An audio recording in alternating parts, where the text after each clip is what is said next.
massive It is. crowd. Yeah. But probably that's my biggest crowd. Yeah, Wow. yeah. What, even with Glastonbury and Glastonbury. Yeah. Well, at least the crowd that they're telling. Yeah, there was a sea of people. They say it's 40 to 50,000 people. So that's a lot of people. I've done that crowd at some festival somewhere in either in the Netherlands or in Germany, yeah.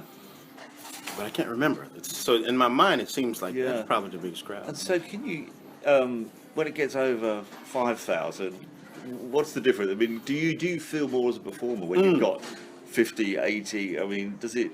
Yeah, well, the trick or the idea is to try to create the intimacy with even 1,000, Yeah. 2,000, 5,000. Try to create the intimacy of 40 people.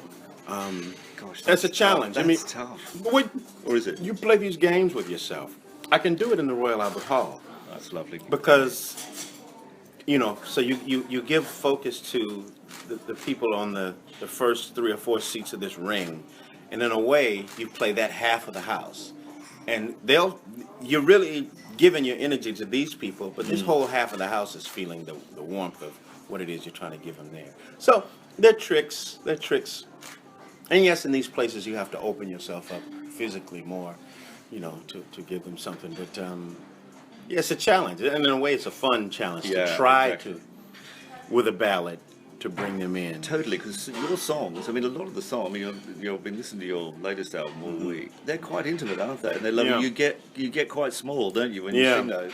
yeah, yeah.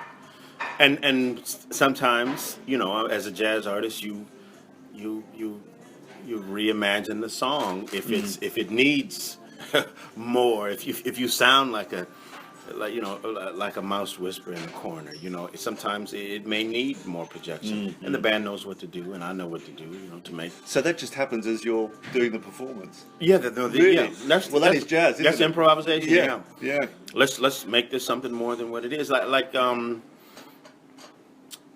The ending of Holding On changes. The ending of No Love Dying changes.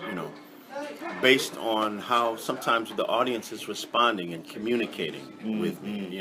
Sometimes they feel like they want to sing with me, and okay, let's find a. Does that a help vamp. you? Does that help you? Do you like that? I do. I Do you, I like that. I mean, this when the audience is internalizing something that you've written or you're thinking about, it's always a great thing. That's what every songwriter wants to do that.